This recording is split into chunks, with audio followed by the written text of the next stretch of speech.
Hi, I'm Steve. You can call me Steve. Being Canadian, I'm something of a connoisseur of snow. We get enough of it up here and it stays around for months, so we have lots of opportunity to observe it.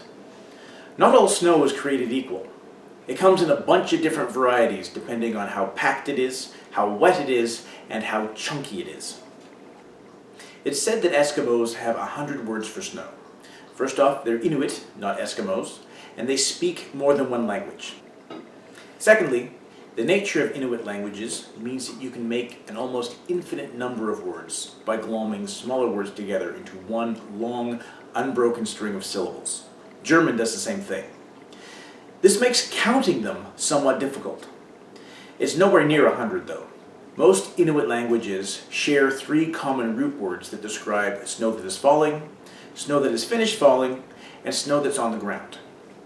I'm not sure how those last two are different. Inuktitut, spoken in the eastern part of the Canadian Arctic, has about a dozen distinct words for snow, and 10 more for ice. Canadian English has almost that many, but they're mostly swear words. Classifying snow is a complex process. There are a bunch of different properties to base your classification scheme on, and some will be more important than others, depending on who's interacting with the snow. A skier, for example, will want a different type of snow than someone who has to shovel it off a driveway. Let's start with snow as it's falling, which Inuktitut calls kanik. Falling frozen water is classified based on the shape and size of the falling chunk. A snowflake is a single crystal that can fall by itself or as part of a loose, fluffy clump. Snowflakes have 6 sides because all ice crystals are hexagonal. It's just how they grow.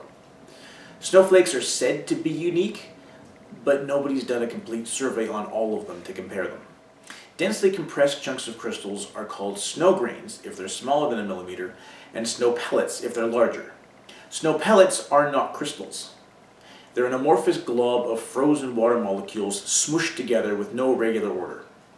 Depending on the size of the pellet, it might be called sleet or hail. Neither of these are real snow, but I've included them for the sake of completeness. The differences are caused by the temperature in the clouds where they form, and the speed at which they grow. Generally speaking, a slow growth produces crystals, and a rapid freezing promotes amorphous blobs. Once snow is on the ground, called aputi in Inuktitut, it enters a whole new classification scheme. Actually, it enters several schemes depending on who's talking about it. Ski resorts talk about powder, which is light, fluffy, dry snow that's perfect for skiing on. Packed powder has been pressed down into a more solid form by being skied on. Packed powder is also found on roads and driveways that have been driven on before they're cleared, and it is really hard to scrape off with a plastic shovel. Packing snow is closer to its melting point, and is a lot stickier than powder. This is the stuff that snowballs and snowmen are made out of. Trying to make a snowball out of fresh powder will only result in disappointment. Wet snow is starting to melt, and contains a lot of liquid water amongst the flakes.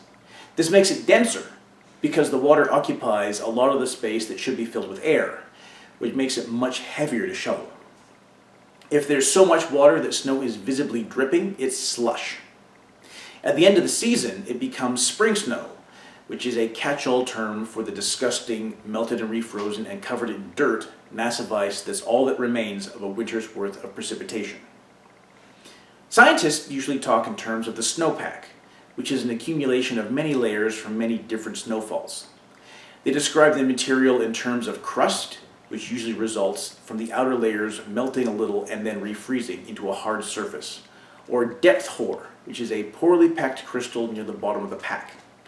This poorly packed layer is unstable, which means all the layers above it can slide off easily. It's like trying to build a stack of boxes on a layer of marbles. If an avalanche is going to happen, it's going to happen because of hoar, and it's spelled H-O-A-R, so stop snickering. Finally, there's a whole series of ways to describe what happens to snow after it's been on the ground for a while, and the wind and sun have had their way with it. I'm running a little short on time here, so I will do a follow-up video with pictures, because pictures are always better. Something we don't have a good word for is the dirty, chunky snow that the snowplow dumps at the bottom of your driveway, usually after you've just finished shoveling. It's usually quite compact and heavy, and almost impossible to move with your plastic shovel. What we usually call it is just a long, heartfelt string of profanity.